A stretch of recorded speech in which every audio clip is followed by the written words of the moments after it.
What up, this is Ramashkin covering movies, TV, and entertainment, and here's my review of Hulu's new documentary series, Victoria's Secret, Angels and Demons. Hey, before you watch my review, please subscribe to my channel, press that like button, ring that bell, so you can get notified whenever I post new videos. Let's rock this. Alright, I'm gonna share with you my bias because you'll always get honesty from me. I was actually a fan of that Victoria's Secret TV fashion show. Oh, come on, don't look at me like that. I am a straight cis male who's into hot women, guilty as charged. Is that really a crime? I grew up in the 90s watching Baywatch and George Michael's Freedom 90 music video. So when Victoria's Secret TV fashion show started more than 2 decades ago, when I was in high school and on to college, can you really blame me for tuning in year after year after year just to watch Heidi Klum and Adriana Lima walk the runway? I'm not gonna judge you for liking whatever it is that you like, and in return, hopefully you don't judge me for liking sexy women in lingerie. With that said, am I aware that that was just a fantasy? Yes, very much so. And it put the wrong pressure on a lot of women in terms of body type and body expectations. So am I glad that the Victoria's Secret fashion show got cancelled? Yeah, I think I am. Because it's not like I cannot go on without it. And you know what? Just like Bob Dylan's old song once said, the times they are a-changing.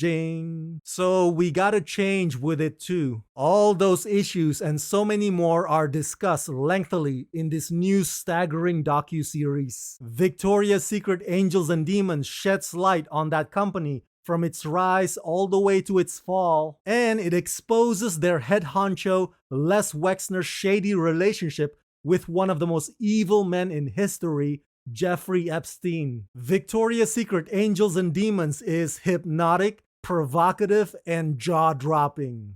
Investigated with journalistic rigor by director Matt Tyrnauer, this documentary tells the searing story of Victoria's Secret's brand and its longtime CEO, the larger-than-life enigmatic billionaire Les Wexner. The underworld of fashion, the billionaire class, and Jeffrey Epstein are all revealed to be inextricably intertwined with the fall of this legendary brand in Victoria's Secret Angels and Demons. So there are 3 episodes total. Each episode runs about an hour long. Very substantive and very robust. Director Matt Tyrnauer definitely did all his research. He dots the I's, crosses the T's, you name it. And this does look like the work of somebody who asks the right questions. And nothing gets past him. It's incredibly thorough. The first episode is about the company's origin and its initial mission until it got bought by Les Wexner, who revolutionized it. The second episode delves into the fashion show and how Victoria's Secret's definition of sexy came very close to softcore porn. And the third episode highlights Victoria's Secret's slow and steady downfall until it is now struggling to keep up with feminine's paradigm shift. But what's interesting is that halfway through every episode, it always takes a turn for the connection between Les and Epstein. Now, if you've seen previous Jeffrey Epstein documentaries like the one on Netflix, much of the information laid out on this Hulu docuseries is nothing new. But director Matt Tyrnauer did manage to dig up some new revelations and some never-before-heard disclosures that are absolutely shocking. It's the hold or the influence that Epstein had on a lot of elites, including Wexner. It's a mysterious, dark underbelly that sends chills down your spine. Now, the parts about the company are just as fascinating, because I'd be lying to you if I said that I didn't somewhat admire Les's rags-to-riches backstory